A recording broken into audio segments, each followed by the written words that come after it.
সরকার বলেছিল ঘর হবে, গৃহহীন থাকবে না কেউ, কিন্তু বাস্তব চিত্র বলছে ঘর আছে, নেই বাসিন্দা। উদ্দেশ্য ছিল বাস্তুচ্যুত হতদরিদ্র মানুষের মাথা গোজার ঠাঁই করে দেওয়া। লাল নীল টিনের ঘরগুলো জনশূন্য, পরিত্যক্ত।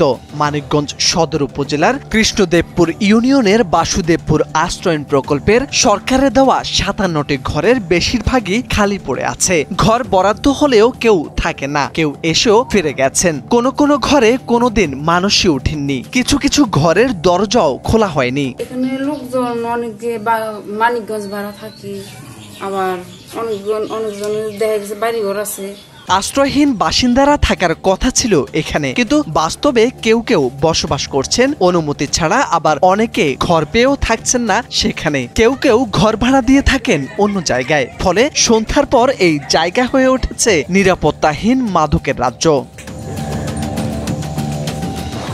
স্থানীয়দের দাবি, রাত নামলেই জমে ওঠে বখাটেদের আড্ডা, চলে মাদক জুয়া। ফাঁকা ঘর যেন পরিণত হয়েছে অপরাধের আখড়ায়। এই জায়গায় এখন থাকাই মুশকিল। নারীরাও বাইরে বের হতে পারেন না আতঙ্কে।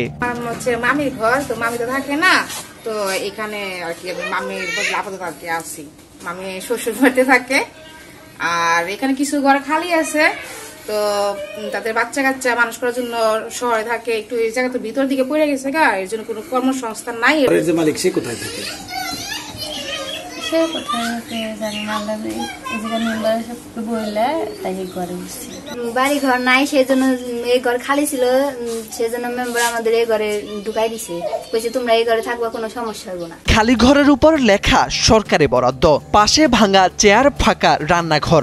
সরকারি অর্থে গড়ে ওঠা এই প্রকল্পের উদ্দেশ্য ছিল আশ্রয়হীনদের জন্য স্থায়ী ঠিকানা তৈরি। কিন্তু এখন প্রশ্ন উঠেছে, যদি ঘরেই না থাকে মানুষ, তবে বরাদ্দ গেল কার হাতে? এই বিষয়ে মানিকগঞ্জ সদর উপজেলার নির্বাহী কর্মকর্তা জানিয়েছেন, বিষয়টি তদন্ত করে দেখবেন। প্রকৃত যারা থাকছেন না কিংবা ঘর ভিন্নভাবে ব্যবহার করা হচ্ছে, তাদের বিরুদ্ধে ব্যবস্থা নেওয়া হবে।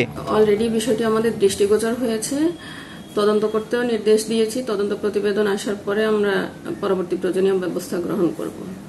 স্বপ্নের ঘর আছে, ছাদ আছে, দেয়াল আছে, কিন্তু ঘরের মানুষগুলো নেই। স্থানীয়দের মতে শতভাগ সরকারি অর্থে নির্মিত এসব ঘর ব্যবহার না করা হলে জাতীয় সম্পদের অপচয় ঘটবে কোটি কোটি টাকার।